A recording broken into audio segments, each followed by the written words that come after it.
judicialização perante os juizados especiais e a delimitação do conceito de prova complexa.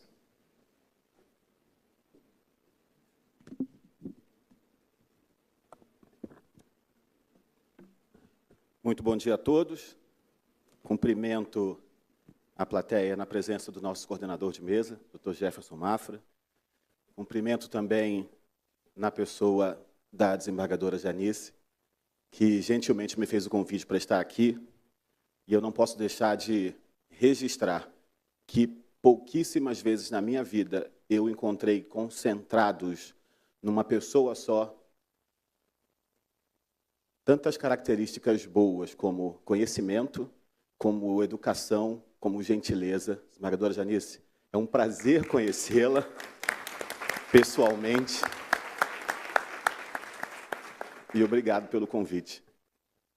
Cumprimento também a audiência na pessoa de um irmão para mim, Dr. Alexandre Chini, que está aqui presente. Dr. Alexandre Chini, há 6 anos atrás, me fez um convite ousado. Disse ele, vamos escrever uma coleção de livros sobre os juizados especiais? Vamos comentar a Lei 9.099, vamos comentar a Lei 10.251 e a Lei 12.153. Eu achei meio ousado, mas isso funcionou, saiu, estamos na 5ª edição. Então, o Dr. Chini é o idealizador de comentários a todas as leis dos juizados especiais. Irmão, meus parabéns. Poderíamos agradecê-lo também com uma salva de palmas.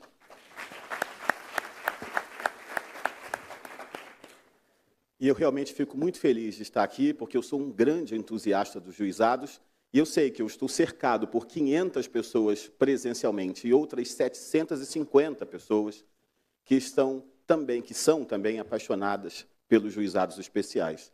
E eu trouxe uma provocação para os juízes, para as juízas de juizado.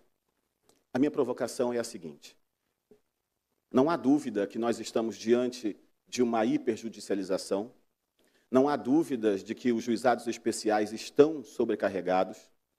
O Dr. André Messias, ainda há pouco, presidia outra mesa e falou textualmente, os juizados especiais estão a ponto de explodir, e estão.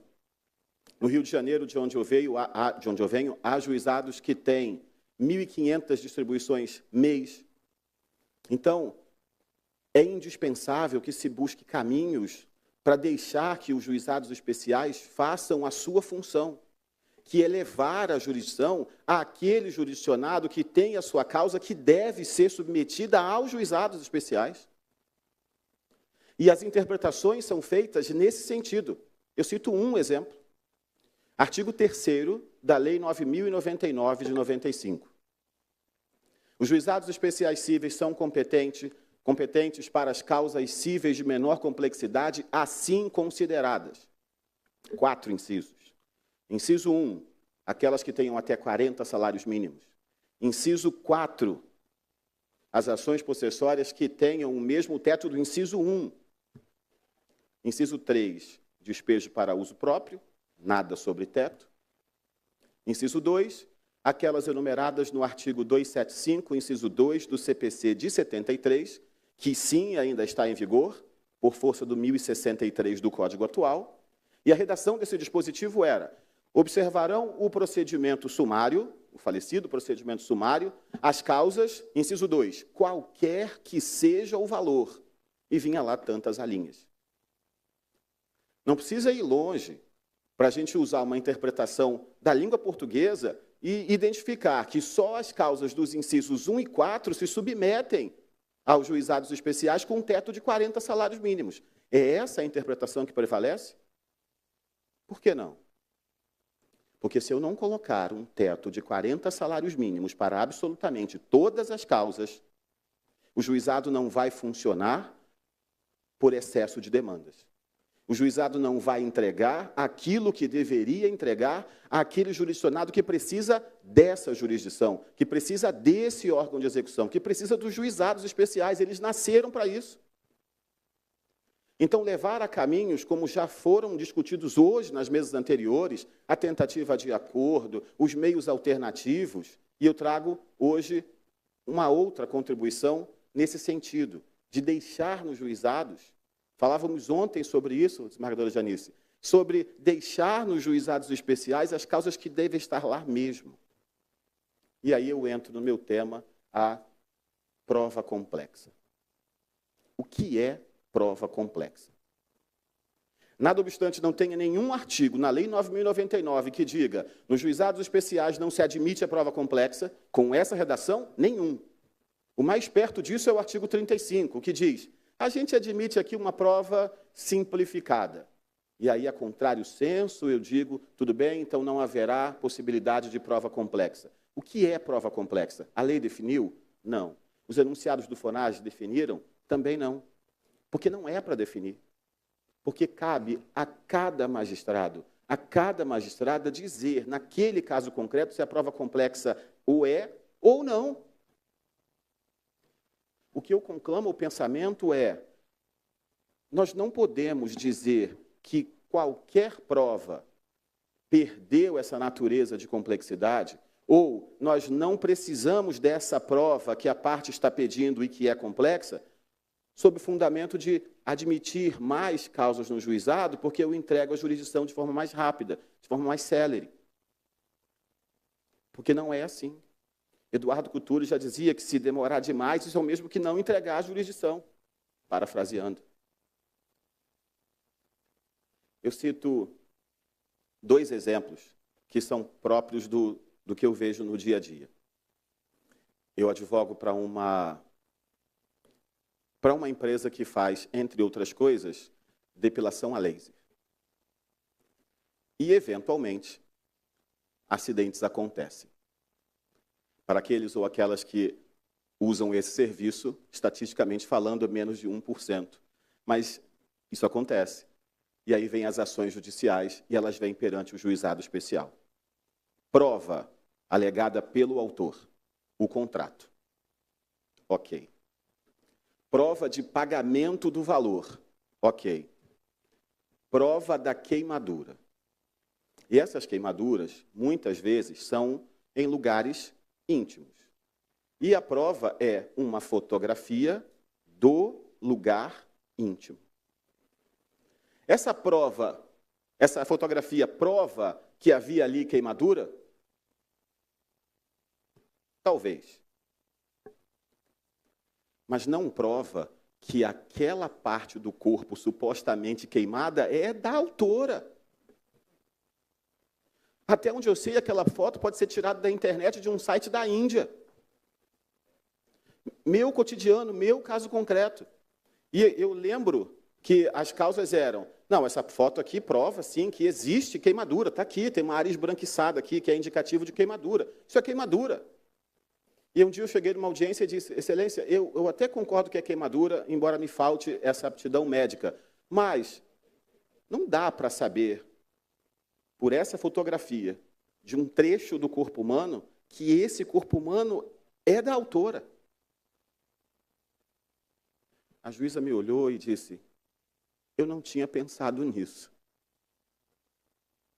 E reconheceu a necessidade da realização de uma perícia médica.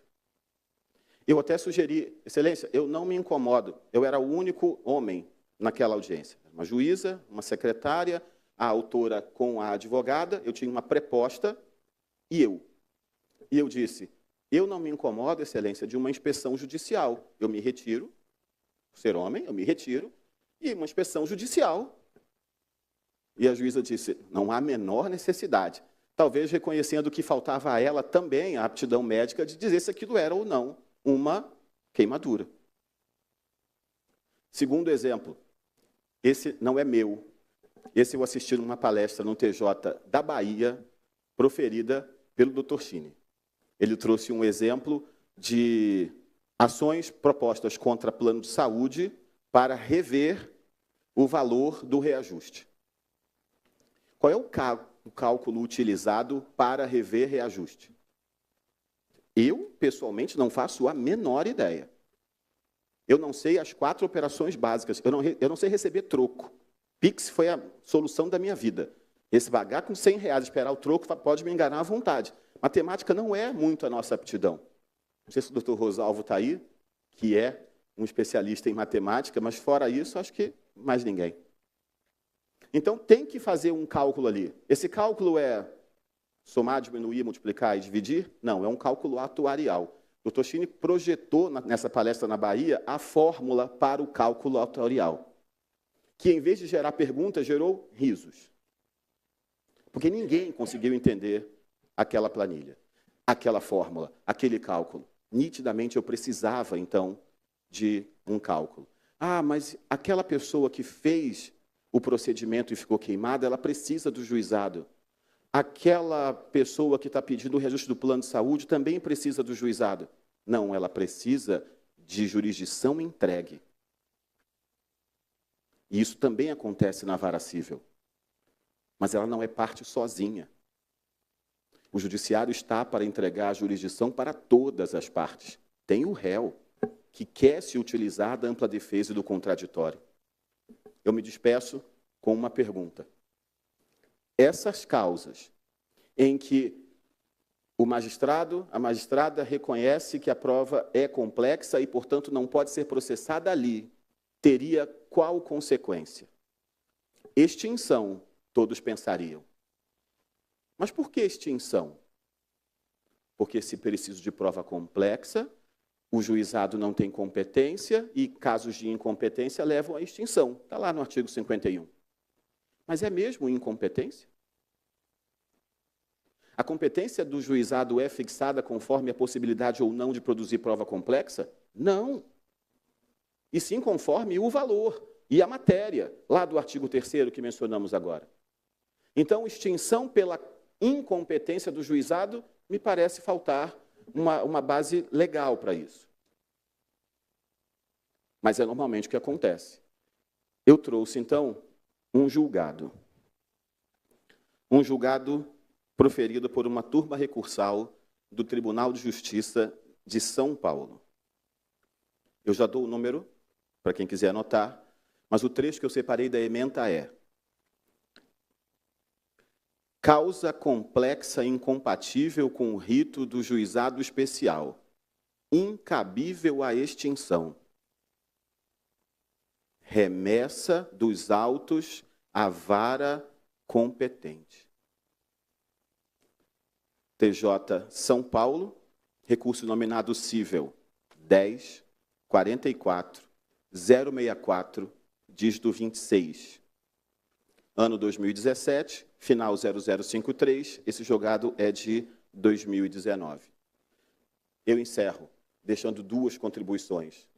Não vamos deixar no juizado a causa que necessita de uma prova complexa com a ânsia de entregar a jurisdição mais rápida.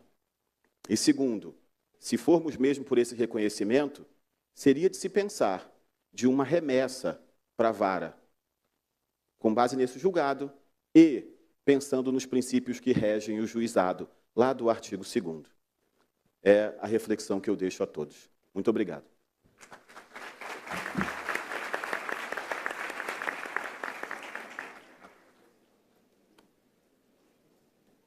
Boas reflexões apresentadas pelo Dr. Alexandre. Já passo a palavra ao Dr. Pablo Stouze, que abordará temas sobre reflexões concretas sobre boa-fé objetiva no procedimento do juizado. Bom dia a todos, a todas. Serei breve.